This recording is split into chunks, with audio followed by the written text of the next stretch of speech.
Okay, Lori, so tell me a little bit about what happened. Oh, well, Hunter, he's working on social skills. He's autistic, so he's in the special life skills program at school.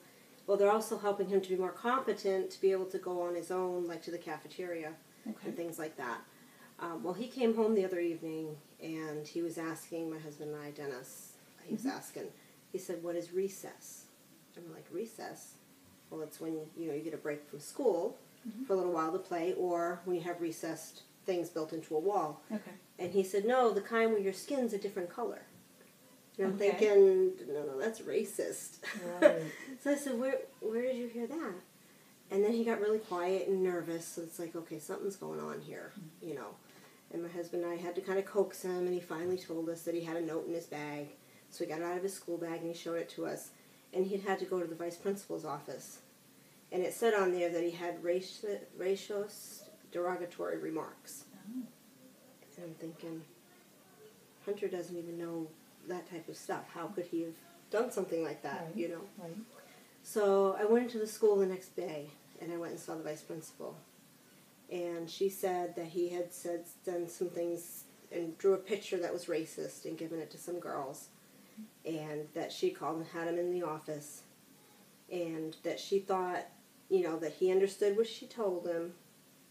And he seemed to be very polite in understanding what she said, and especially where English was his second language. And I was like, what do you mean English is second language? I said, English is his first language.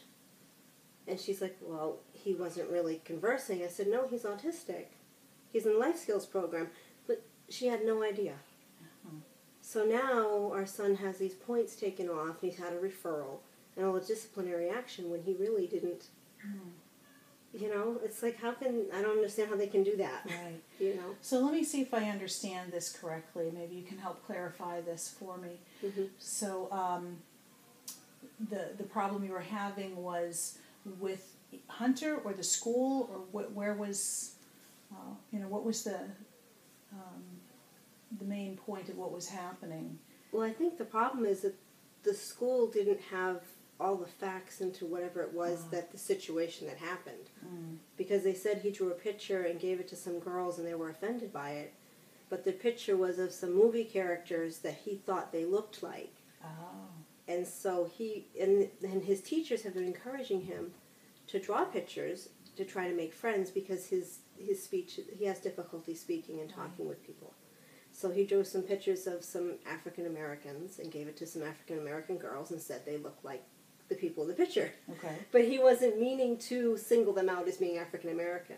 So my problem is that they're not realizing that you've got one teacher teaching him one skill, but yet you have an authority figure, the vice principal, saying that that's racist because you're now labeling people as looking different. I see.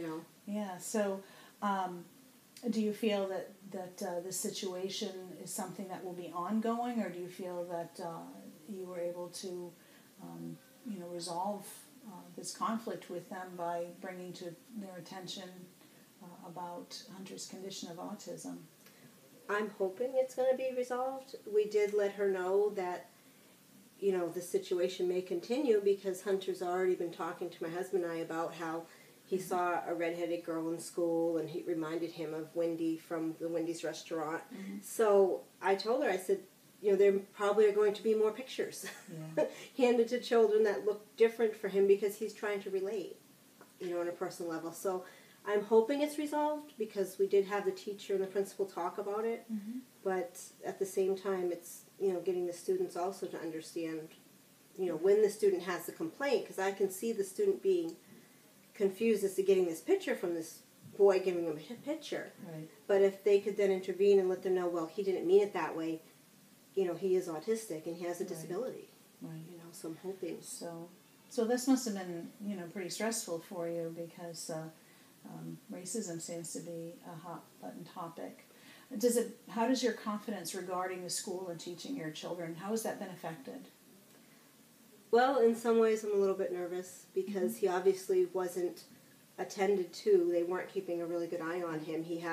They said it happened when he had some time when he was going from the classroom to lunch on his own. Yeah. And with the open campus, he was walking through and then he saw the the African American girls and gave them the picture. Right. So there obviously wasn't any authority figure that knew him in his disabilities. Okay. And so that worries me a little bit, but the school said they're going to try to keep a better eye on the situation. So hopefully, I think they will. Okay. I think they realize now that, you know, it was not meant to be racist, because it is, like you said, it's a very big topic. Yeah, absolutely. Yeah, it's something you don't want to have a problem with.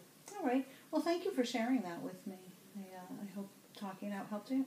Yeah, it does. Thanks.